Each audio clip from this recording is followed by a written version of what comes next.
Alright guys, welcome back to the channel. In today's video, I'm going to be going over all the patch notes for Apex Legends Season 17 update that's going to be released tomorrow around 11 a.m. Now if you guys are on PlayStation 5 like me or PlayStation 4, you're able to pre-download the update right now by going to your application for Apex Legends, clicking the options button on your controller, and simply click for, or just check for update.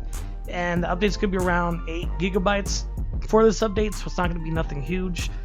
Now, some rank updates coming to Season 17 of Apex Legends are going to be important TLDR updates. So, this is going to be concerning the matchmaking, which is going to be by hiding skill rating with skill adjustments made on pre-made sizes to account for the competitive advantages gained. Now, the new scoring system that emphasizes winning the Battle Royale, the new bonus system that conditionally rewards wins and compensates losses as well. There's no more split reset with a full seasonal reset. Started off with 10 provisional matches. Now this means you're gonna have to be doing 10 matches to figure out what rank you're gonna be placed in. After those 10 matches, you can grind to whatever rank you want to be. I do believe there's still gonna be the demotion tiers in and out of ranks. Now rank will now require an account level of level 50 to play. Now, we're also going to be introduced to weapon mastery this season. Every player is going to start off with every single gun on level 1 all the way up to 100. Now, you can also receive rewards like legendary packs for completing all the skills or all the stuff that you're going to have to complete to get to the maximum level, which is 100. And you're going to be getting rewards on the way by completing these simple challenges for each weapon. Now, some firing range updates coming into Apex Legends. Obviously, if you guys didn't watch any of these updates coming in with the firing range, they made it to where there's an agility course. They made it where there's zip lines. They made it to where bots can actually, be programmed by an options button to obviously follow you, attack you, do certain things on the firing range that you're not able to do now. Now, a new item coming into Apex Legends, it's called the Evac Tower. This is the latest item that is going to hit the Outlands. This is a portable jump tower that can shape the battlefield in your squad's favor by offering a quick escape or setting up a deadly assault. Harness the power of the skies, but be careful when you use it. Players can destroy the Evac Tower and leave you high and dry. Now, they also updated some ping system updates, helping people out there with no mics.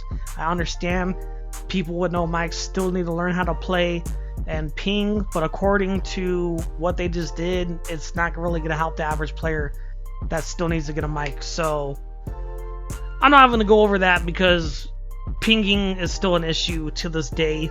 You already know, I already know. So some balance updates coming into Apex Legends. The crate rotation, the All-Star is going in to the care package, and the R45 is returning to floor loot. Now the weapon crafting rotation is to be the alternator SMG enters the crafter, the Sentinel as well, and the EVA 8 and the 3030 have became floor loot again. Now the gold weapon rotation is the flatline triple take Spitfire, Mastiff, Volt. Loot spawns, improved Volt loot, increased chances of gold loot, adding light mags to spawn pool. Now also improved cargo bot loot, removes small healing items, mobile respawn beacon, white armor, and white backpack.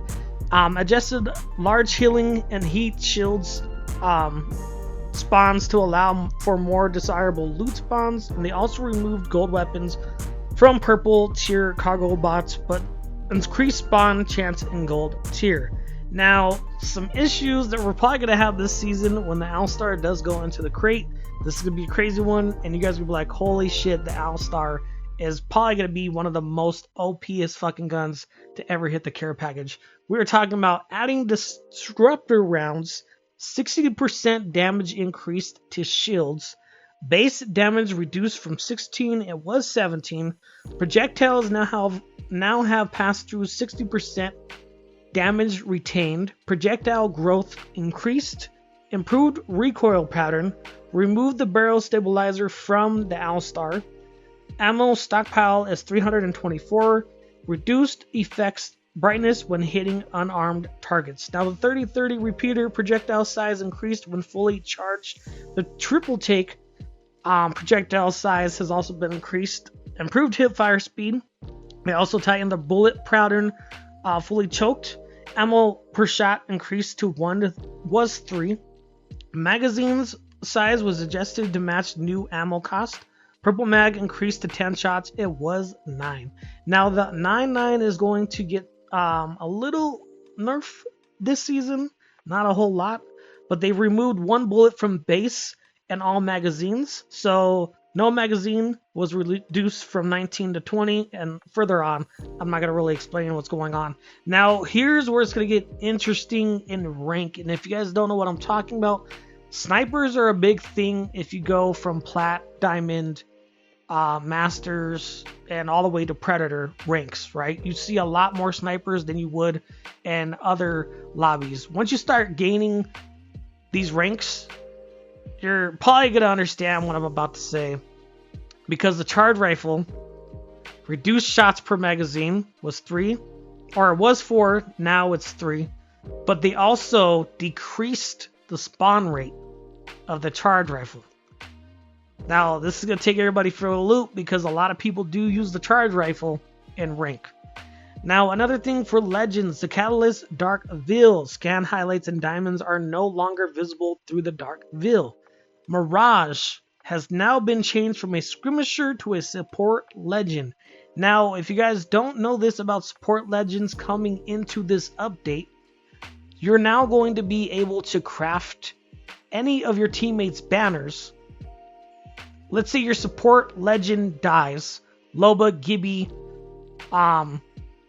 Newcastle, Lifeline, and of course Mirage. Let's say your support legend dies off during the match. Okay, when that happens right now, you're not able to craft banners. But now within this new update, let's say your support legend dies. Okay, Mirage dies off. You have no other support legend on your team. Your other 2 teammates that are alive can now go into the crafter and craft your teammate's banner. But in order to do this, you got to have a support legend on your team. So this is going to be very interesting to go into Season 17, knowing that Mirage has now entered support legend. Obviously, a lot of people said, why wasn't he a support legend before? Well, they changed it, and here we go. Now, Assault class smart loot gains have been adjusted, reduced, skipping an upgrade tier.